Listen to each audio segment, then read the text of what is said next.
Nel frattempo vi informo degli organizzatori di questo evento. È il gruppo Cittadini Oltre la Crisi, un gruppo che si è formato 2 anni fa in città da parte di semplici cittadini che hanno cominciato ad interrogarsi su questi temi economici e hanno cominciato ad informarsi, e gli è venuta voglia ovviamente di allargare il loro raggio d'azione come divulgatori, ed è per questo che ci ritroviamo qui praticamente senza sponsor, senza niente, solo nell'intendimento di comunicare con altri cittadini queste nostre scoperte, queste nostre perplessità, perché le cose di cui abbiamo parlato questa sera, oltre ad avere l'aspetto economico, hanno un aspetto anche di carenza di democrazia. Stiamo purtroppo scivolando verso una grossa emergenza democratica, perché per sostenere questo tipo di moneta unica praticamente gli stati europei che vi partecipano sono costretti a soccombere a livello democratico. Per cui tutte le convinzioni che magari ognuno di noi poteva avere prima si stanno sconvolgendo. Noi abbiamo un centro-sinistra in Italia che sta facendo una politica di centrodestra, e abbiamo in Francia Le Pen che è un partito evidentemente di destra, che però sta facendo una politica più avanzata, per cui i nostri parametri di destra e di sinistra oramai non hanno più senso. Il problema che abbiamo e di cui dobbiamo essere consapevoli è di libertà, cioè si sta andando verso questo pericolo, per cui la libertà non è un bene negoziabile. Noi abbiamo pensato questo. Io faccio parte di un'associazione che si chiama Società Sostenibile, che insieme a Cittadini Oltre la Crisi ha organizzato questa cosa. Loro sono già formati da 2 anni, noi come associazione invece siamo molto giovani, però ci poniamo come scopo primario la promozione di una società sostenibile. Ecco, questo tipo di economia non è sostenibile, intesa come un sistema sociale in cui si vive in equilibrio dinamico con l'ambiente naturale, dove le persone hanno soddisfatti i propri bisogni biopsicosociali in un ambiente adatto allo sviluppo fisico, psicologico e creativo delle persone, nel rispetto della natura e delle altre specie animali. Ecco, noi ci ribelliamo a quanto vediamo in Grecia e a quanto stiamo vedendo in Italia, perché ci sembra che la situazione attuale sia l'assoluta negazione di quello che noi vorremmo vedere come sostenibilità all'interno della società. Per cui ci stiamo dando da fare, creando collaborazioni e network insieme ad altri gruppi, proprio per informare i cittadini, e perché prima o dopo ci troveremo a dover decidere di questo. Un'ultima cosa, molto prosaica diciamo, però vorrei poter contare sulla vostra assistenza, nel senso che praticamente noi appunto non abbiamo sponsor e ci autotassiamo per fare queste manifestazioni. Praticamente loro vengono a costo zero e sono bravissimi, e noi praticamente dobbiamo cercare di coprire soltanto le spese della sala per non essere in deficit per i prossimi incontri. Se gentilmente potete lasciare un'offerta, ecco, se tutti quanti noi questa sera riusciamo a inserire nella cassettina €1, ci siamo guadagnati questa sala. Anche se è a debito. Anche se è a debito. Bene, allora ci siamo proposti anche di proporre delle soluzioni, perché quello che abbiamo sentito fino adesso è lo scenario che ci troviamo di fronte, affrontato in maniera molto rapida, però è soltanto un semino. Chi è interessato può avere degli input per poi continuare ad informarsi per conto proprio, appunto attraverso internet o attraverso delle pubblicazioni ottime che in questo periodo stanno girando copiose. Una delle soluzioni che vengono proposte da parte di Mozart Economy, giusto? Giusto? È la MMT, la Modern Money Theory. Money Theory. Ecco, Marco ci spiegherà di che cosa si tratta.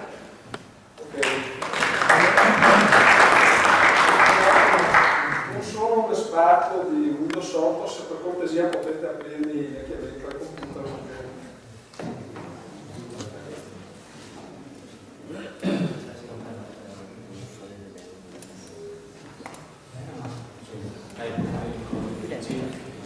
Sì, allora, vorrei collegare il ricevitore del telecomando e se sono preso il USB, bravo.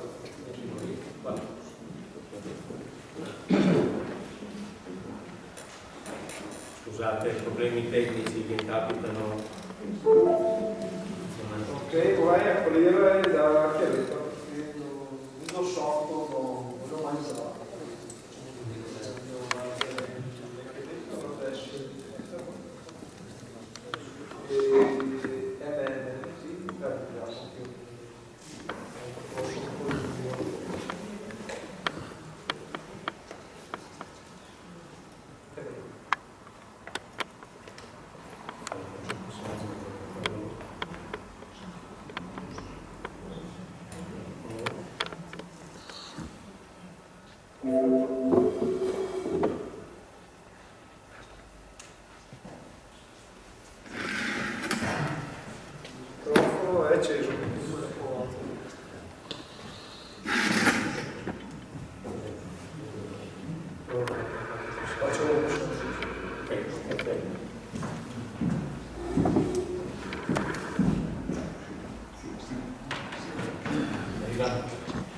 Buonasera, mi sentite tutti? Buonasera a tutti, sono Marco Cavedoni, coordinatore della Regione Veneto del movimento ME-MMD.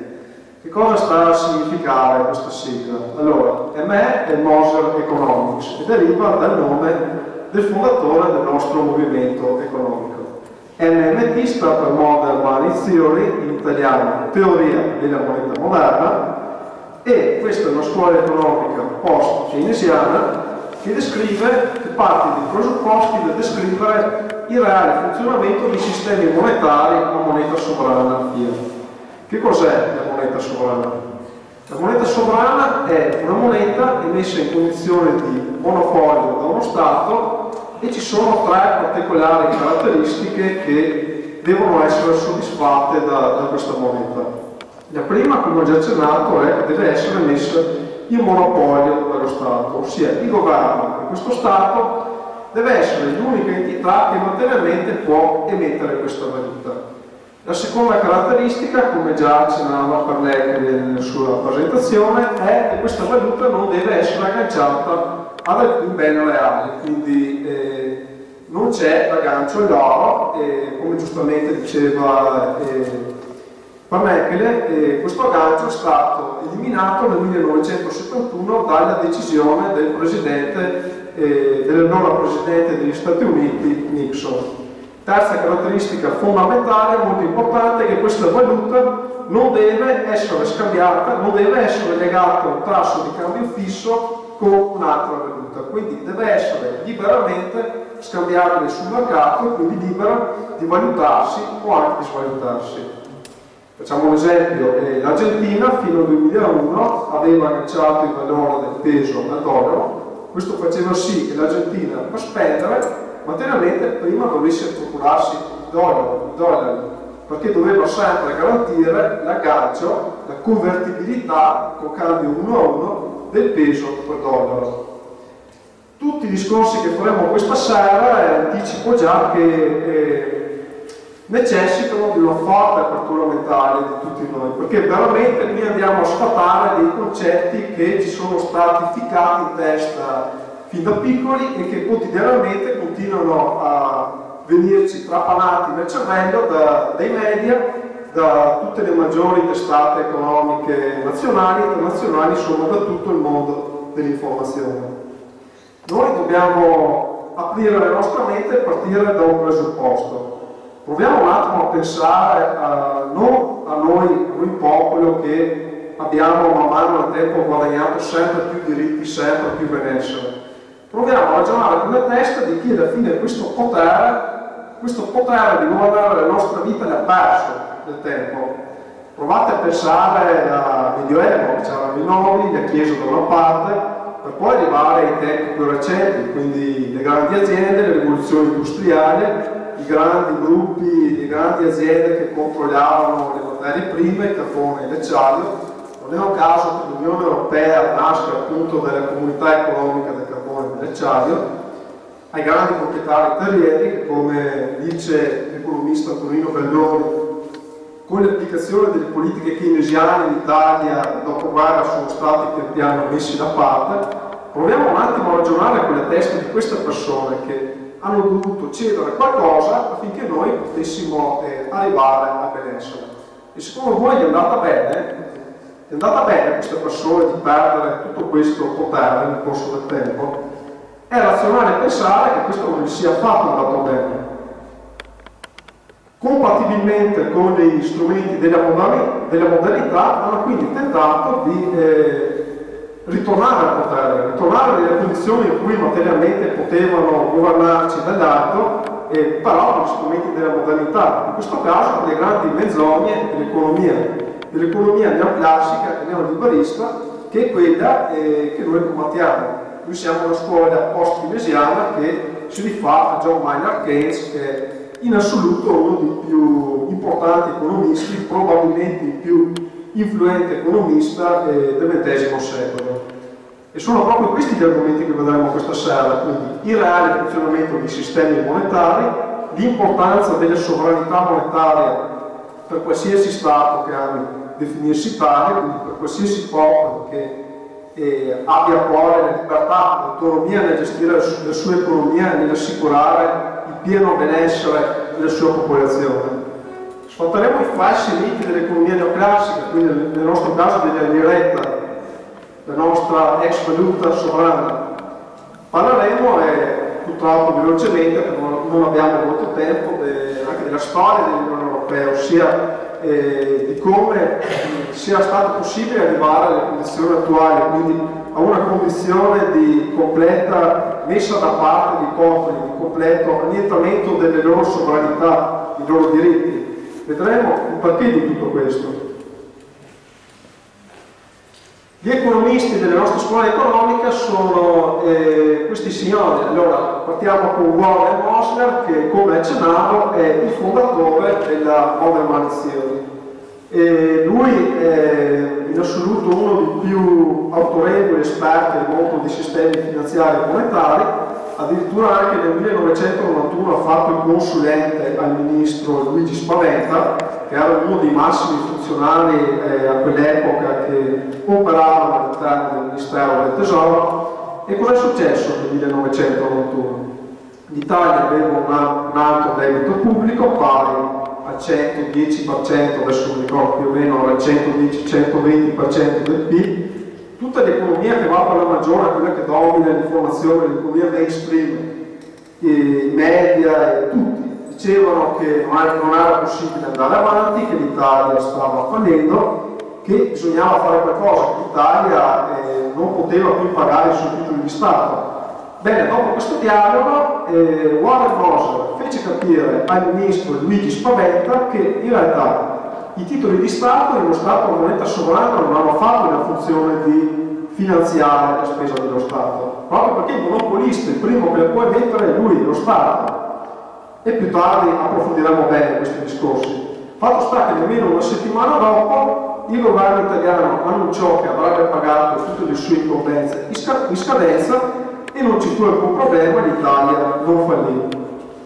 Un altro economista molto importante è Matthew Fostater.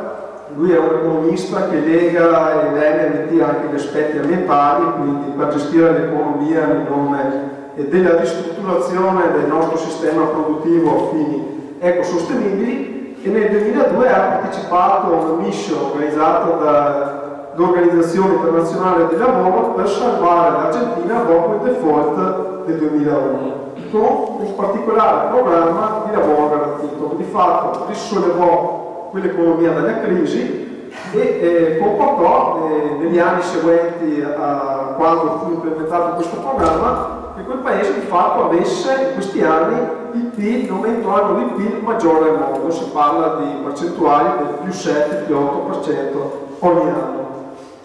Andiamo a Parmesse invece è un economista della scuola del circuitismo, che è quella scuola economica, non è NMT, è una scuola economica che parte dal presupposto di descrivere il funzionamento della moneta nel circuito endogeno, quindi la moneta orizzontale, ossia quella che utilizziamo noi, il cosiddetto settore non governativo, quindi cittadini, aziende e banche.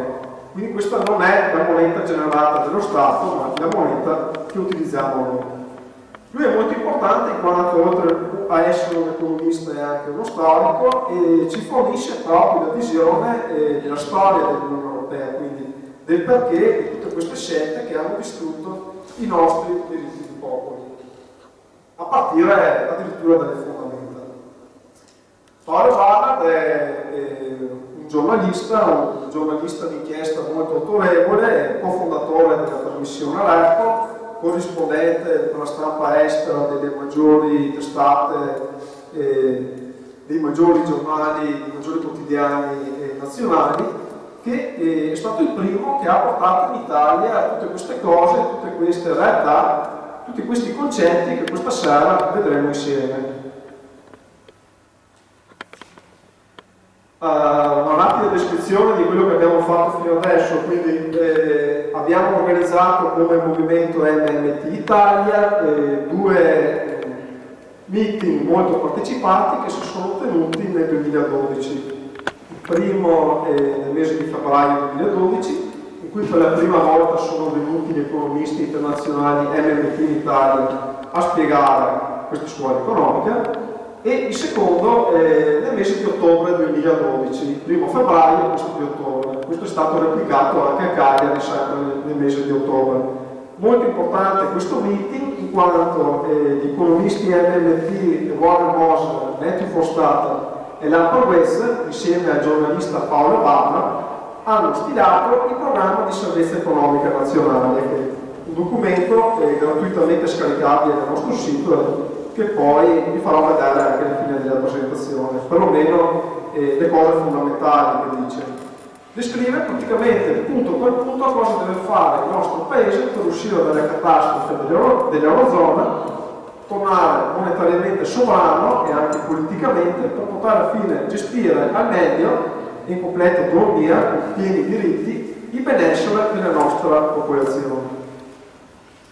Questa cartina rappresenta i gruppi territoriali del nostro movimento e non è molto aggiornata, adesso sono sorti molti altri gruppi territoriali, comunque questo per testimoniare che il nostro movimento che comincia ad essere diffuso e più o meno in ogni regione abbiamo almeno un gruppo territoriale. Nel Veneto ne abbiamo uno. Chiaramente la Moser Economics Modern Money Theory non nasce direttamente da Warren Moser, ha tutto un retroterra culturale, pensate che risale oltre 100 anni di giganti dell'economia. Partiamo con questo signore che è George Friedrich Knapp, un economista tedesco, il padre del cartalismo.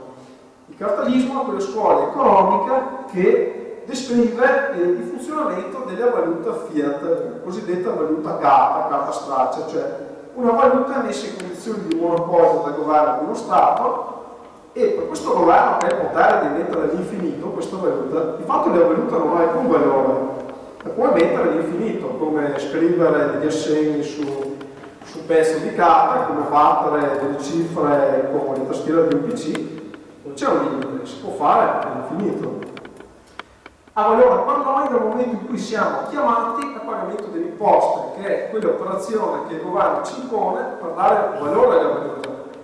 Perché noi, se non paghiamo le tasse, all'interno di uno Stato non avremo diritti, non ci potremo vivere. John Maynard Keynes penso che non abbia bisogno di presentazione di questo grande economista del XX secolo, lui in qualche modo è il primo che si contrappose al pensiero classico neoliberista e disse che il libero mercato, se lasciato a sé, non ha fatto il potere di autoregolamentarsi come l'economia neoclassica dice, non c'è la mano invisibile famosa che dall'alto regola tutto.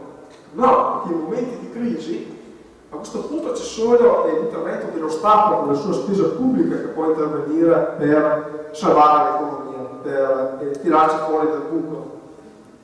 A Palermo è un economista che non viene dal mondo accademico perché lui era una persona comune come tutti noi, aveva un negozio che fu travolto dalla grande crisi economica del 1929, non si diede per vinto perché vuole capire perché l'economia gli aveva sottratto le sue attività, si mise a studiare ed divenne uno dei più importanti economisti del XX secolo, professore alla Cambridge University, ed è il padre della cosiddetta finanza funzionale. ossia quel pensiero economico che dice che uno Stato sovrano, uno Stato che ha la sua valuta, non deve affatto preoccuparsi di concetti astratti nella gestione delle cose pubbliche. No, uno Stato che vuole veramente fare il bene dell'economia reale deve chiedersi semplicemente cose concrete come di quante persone, di quanti soldati ho bisogno, di quanti infermieri ho bisogno negli ospedali, che livello di produzione industriale voglio che ci sia all'interno del mio paese, che livello di occupazione. Mentre altri parametri che sono quindi oggi parametri del tutto astratti, tra un po' vedremo che sono astratti, che sono il deficit pubblico e il debito pubblico, devono essere tranquillamente messi da parte se si scontrano con l'economia reale, con ciò che veramente conta per la nostra vita.